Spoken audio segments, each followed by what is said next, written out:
And we are live. Welcome back to the working week. This is Car Con Carne. I'm James Van Osdol, doing this from home. Now, here's the thing. Next week, I promise, it has been foretold, Car Con Carne will return to the car next week. That said, a lot of really good stuff happening remotely this week. We'll get to tonight's guest in a second or two. Tomorrow night on the show, Dan Vapid and the Cheats return to Car Con Carne. Excellent band, Dan Vapid. Lots of history. Lots of people love Dan Vapid. Dan Vapid and the Cheats tomorrow. Comedian Felonious Monk returns to the podcast for the first time in 6 years. That's happening on Thursday.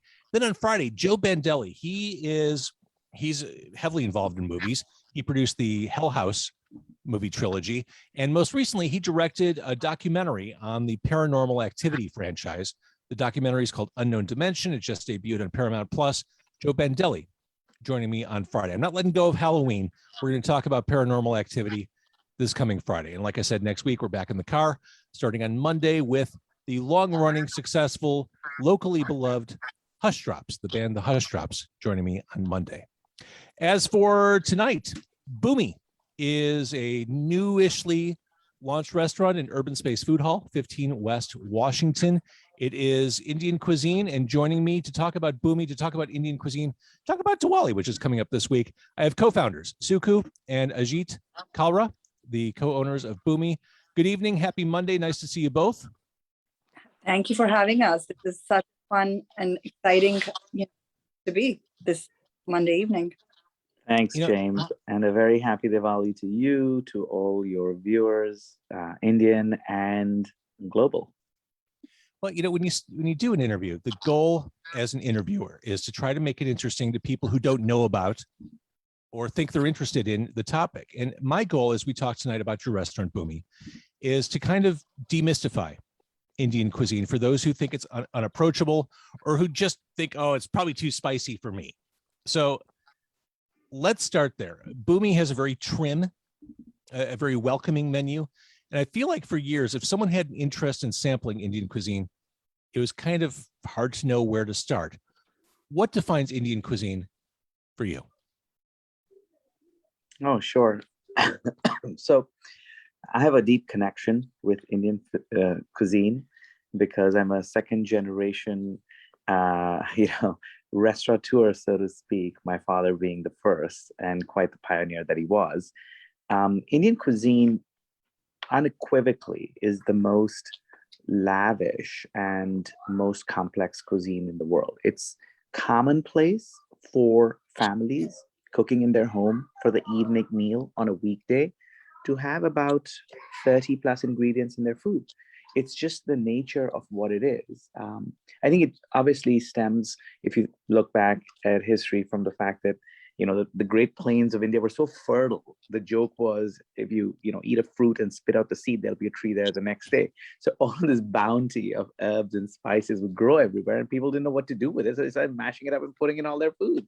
And of course, that lavishness comes through, and like having dozens of ingredients in every recipe. But at the same time, the joy of Indian food does not have to be reserved for advanced cooks. I think that's foolish to think that.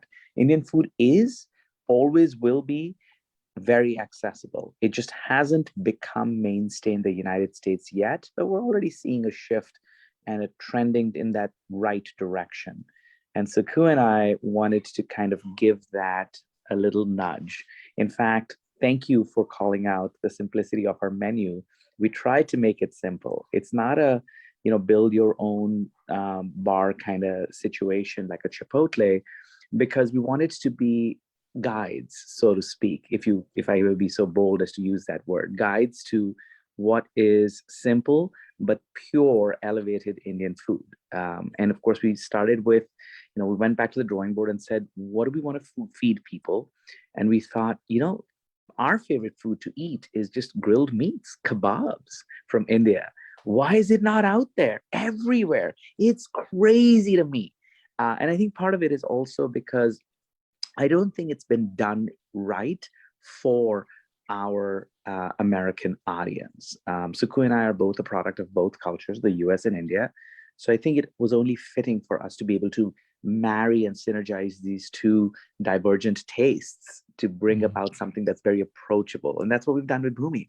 But what we also wanted to do is take away, we insisted on taking away the stigma of Indian food being cheap curry houses, inexpensive, but, low quality ingredients. Absolutely not. Everything we do at Bhoomi is pasture raised, grass fed, organic. That's it. The cleanest food you will be able to source and put in your bodies comes at Bhoomi. We don't put anything out of a bag. French fries, we cut the potato with a knife. Bell peppers, cutting it ourselves by hand every single day. Every sauce is made in-house. Idea being, why not? Let's bring that freshness. Let's pronounce this elevated way of eating kebabs and grilled Indian foods. And let's do it by scratch so that nobody, absolutely nobody, is going to walk away feeling bloated or overly heavy. Think about all of the stigmas and stereotypes around eating Indian food. Gone. We've just fixed that. You mentioned a meal could have 30 ingredients, which you can taste that kind of complexity when you eat Indian food. Another component I think that people think of when it comes to Indian food is heat. How important is hotness, that kind of spice?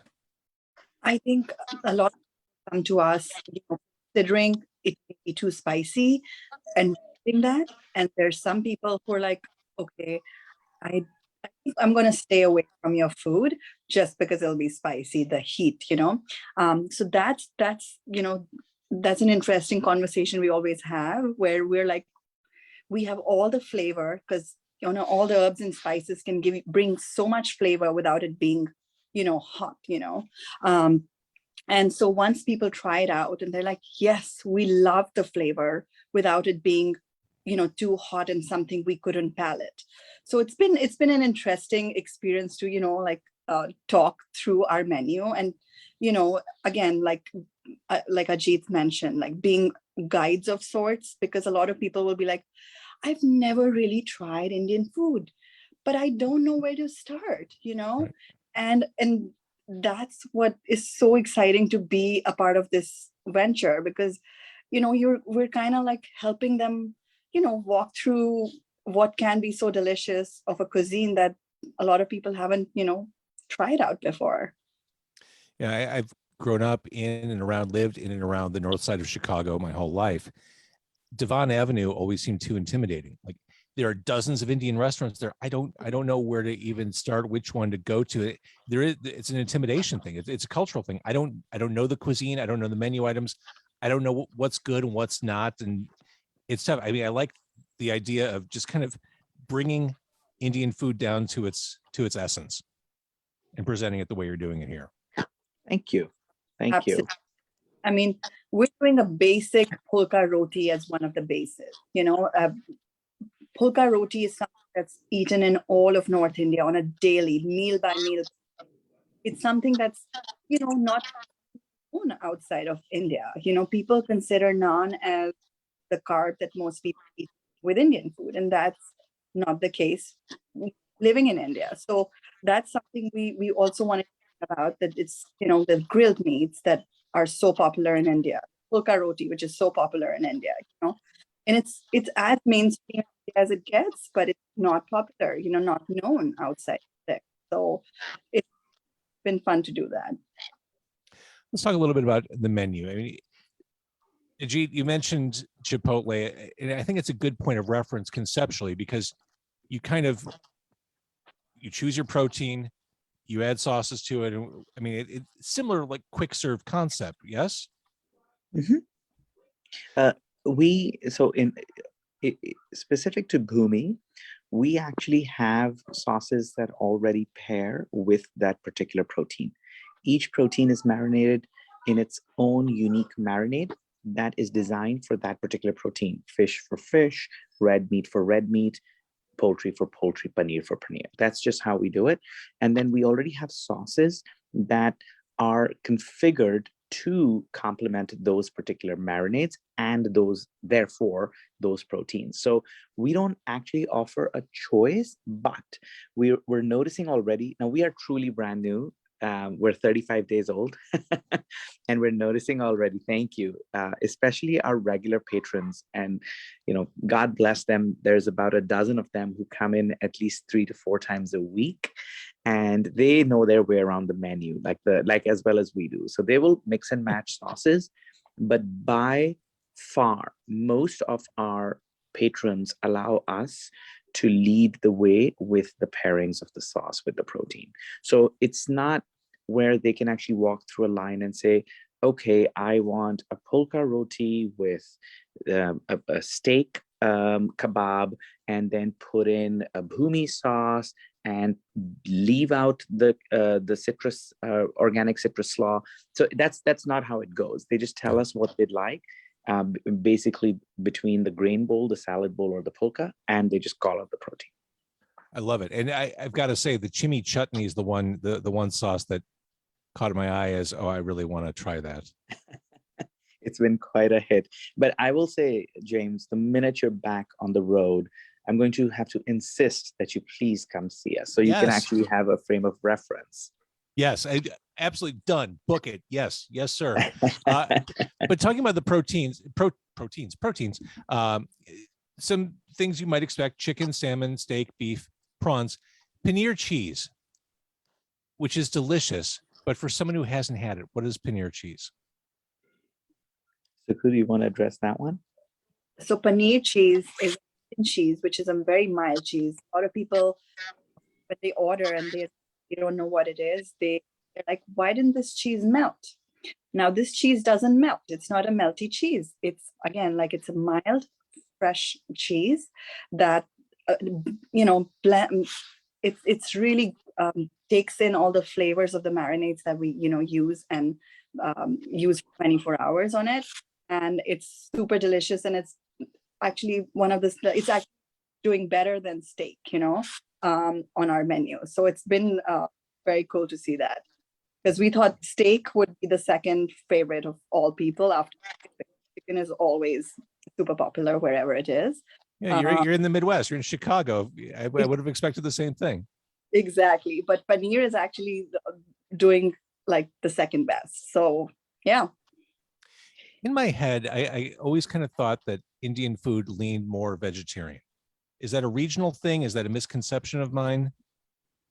No, I don't think it's a misconception. If you look at the subcontinent of India at large, or I should say just the country, because the rest of the countries that make up the subcontinent are actually quite carnivorous. But if you just look at the country, there are a lot of people who do prescribe to the philosophy of vegetarianism.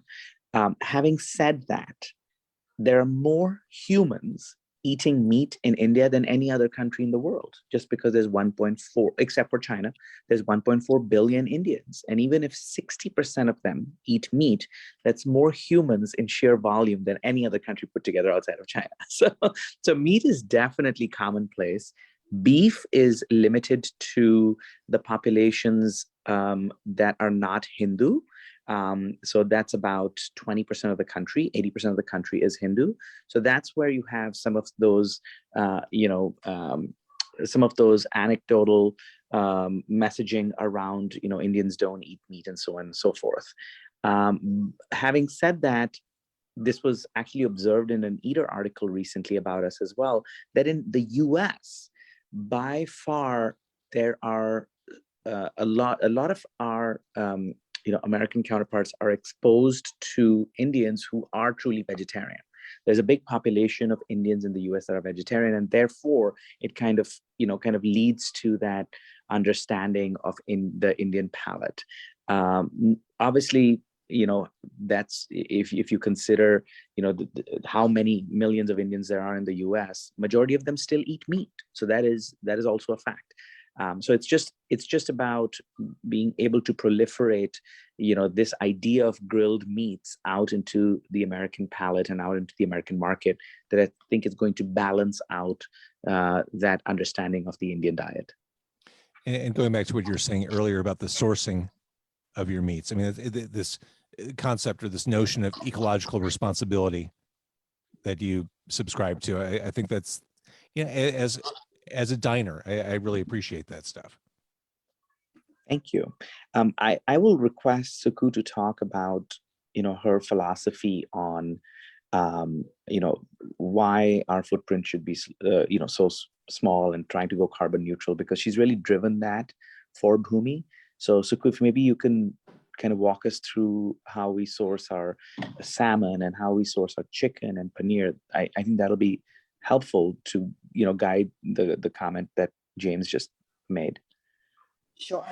I mean, yeah, this is how we take care of things at home. We're very ecologically conscious. We have like 5 different bins, one recycling, one this, one, so, and when we were starting a restaurant, one of the biggest, challenges was how do we something where, the restaurant industry is known for major, waste. And so we do something that where we're able to somehow, lower our and so we decided that first, the way we eat at home is how we want to have our patrons enjoy their foods as well through us. So sourcing the right places, be it the MSC certified salmon that we get, or the raised chicken. And just to interrupt for a second, MSC, for the viewers who don't know, is the Marine Stewardship Council. It's the authority, at least here, recognized in North America, that really oversees the harvesting of oceans and tries to fight that, basically killing off and extincting populations, marine life. Our kids are in the background. And so, I mean, it was very important for us to find the right sources, talking to the farmers, making sure, where our food is coming from, if it's being done ethically, it's being sourced. Our packaging as well, the same, the ethical aspect was very important, for us. Yeah. So again, if you're just joining us, we're talking to Sukhu and Ajit of Bhoomi, which is 15 West Washington, Urbanspace Food Hall, right downtown, right in the heart of everything. Really, this week is Diwali, 5 days for Diwali, right? Yeah. Which day? At least which minimum essential 5 days. I mean, pardon my ignorance. What I know about Diwali is there's a day where you eat like crazy, and there are fireworks on another day. Yeah, you're absolutely right. Diwali is so huge in its festivity in India. If you were to combine, the easiest analogy that I can give you, if you were to combine Thanksgiving and the holidays, that is Christmas or whatever you celebrate, Kwanzaa or whatever, at that point, you would compress that into one holiday, and that would be Diwali. Literally, the nation of India slows down and starts this festive celebration a month before the actual Diwali day, and it progresses on for the entire 30 days. It's truly extraordinary. And so day 3 is the feast? I'd say day 3 from Diwali, right, Sukhu? Mm-hmm. November 4th this year is Diwali. That's the main night of, people do special prayers, have a feast at home. And that's considered the new year for Hindus.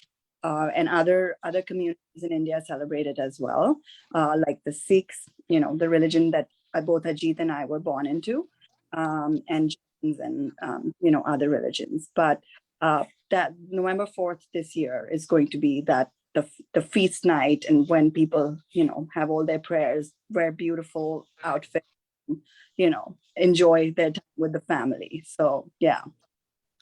When we were growing up, James, Diwali, really the 3 nights, the night before, 2 nights before, and the night of Diwali was really kind of the jam-packed, action-packed scenario. You had all of the fireworks, you had all of the feasting, the get-togethers. Sukhu mentioned prayer services. Yep, it was that compressed into those 3 days for sure, but the festivities lasted for weeks. The parties lasted for weeks.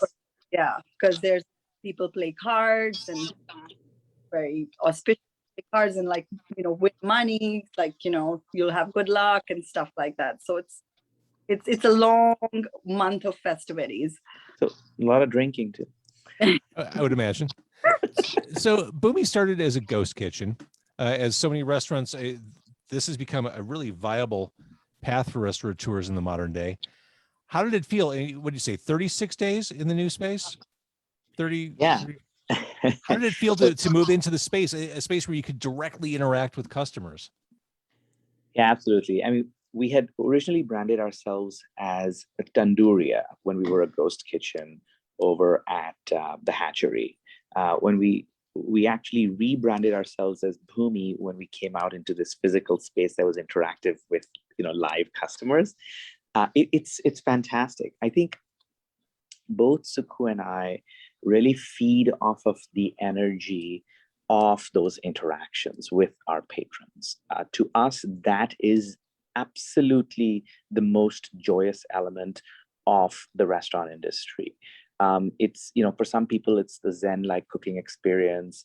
For others, it's the creativity around recipe creation, experimenting like a lab. All kinds of cool stuff is out there. But for Sukhu and I think it is truly the dynamic of experiencing people's joy through our food. So it's that interactive experience. It is a total game changer.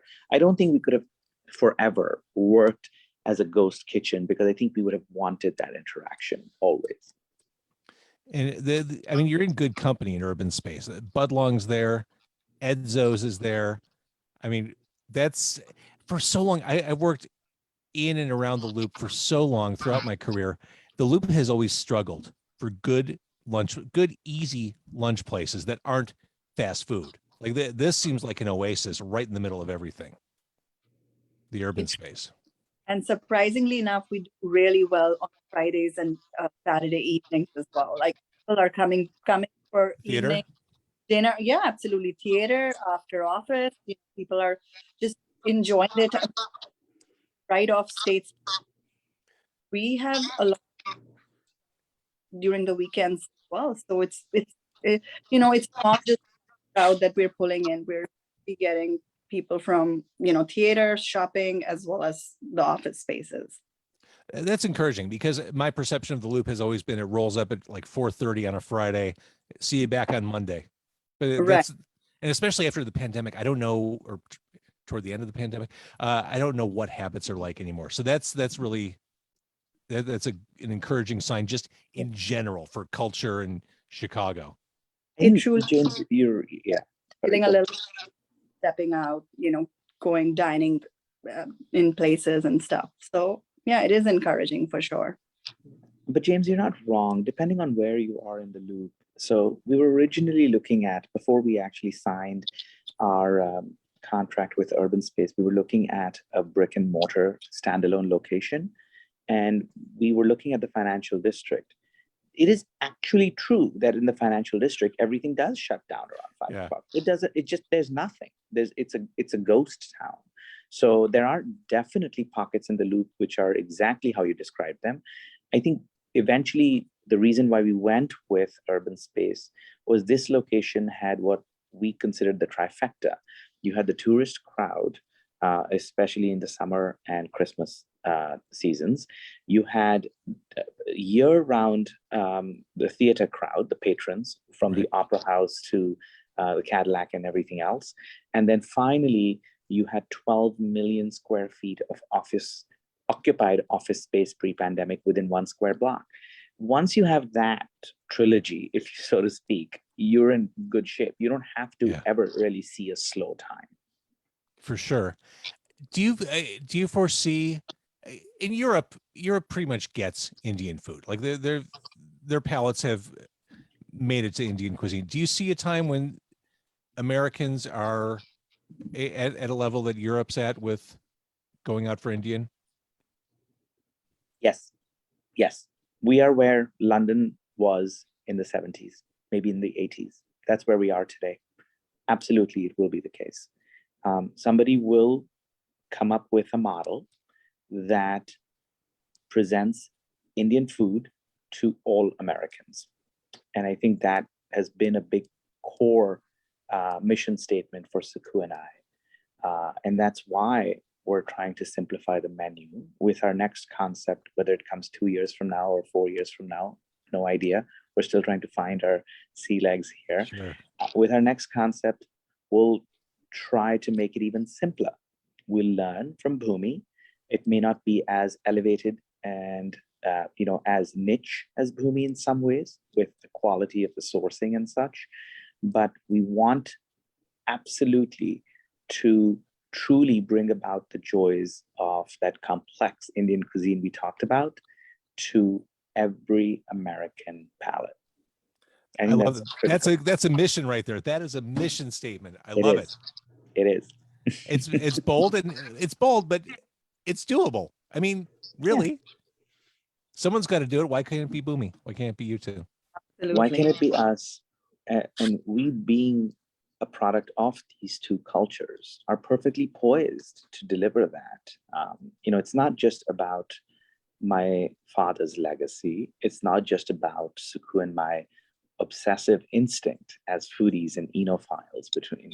It's everything. It's it's a core part of our being half American in terms of my time here, upbringing, obviously citizenships, and half Indian from my heritage. And there is a path that can be forged that puts Indian food, whether it's through us or others, but we want to be able to allow people to experience and experiment with Indian food over the next decade, so that it can be part of their weekly, monthly rotation in the American diet. And without completely, making it that it doesn't taste authentic. And that's very important to us. We want to present it in all its flavor without, it being aggressive, on the heat and the greasiness. That's the food that I understand, growing up in India. And that's the food that we want to represent. And, people are loving it, when they try it, they appreciate it. And it's been very rewarding to see that, it's being well accepted. And yeah. Ajit, you've mentioned your father a couple times, and I'd be remiss to not bring him up more formally in the interview before I let you go. Here's a man who is a major force in Indian cuisine. The recipes that are available at Bhoomi are essentially from an unfinished book he wrote, right? An unfinished book that he and I were writing together. I talked to my dad, and he knew, at one point I was telling him, Dad, I think I'm going to quit my corporate job and go into culinary school. And he's like, do it. So he was always very encouraging of, my absolute obsessive passion with the culinary arts and food in general, consumption especially. And I talked to him. I said, I love your book. I cook from it all the time. I just find it intimidating. I find it daunting and complex to a point where I can't present it to a friend of mine who's not an advanced cook.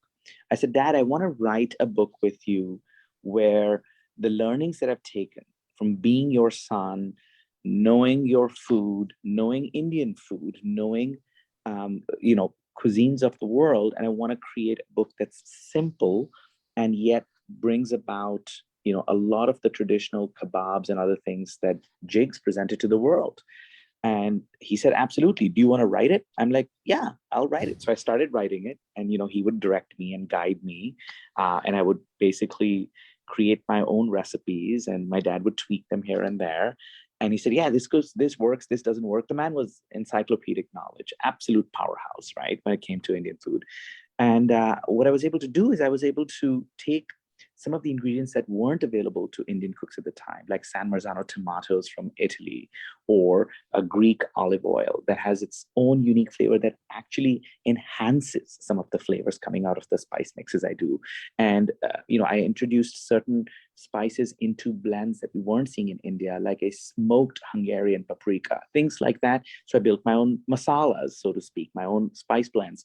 And I said, this is the book I want to put out with my dad. And my dad guided my hand, and he tweaked my recipes where he thought that they would have more impact.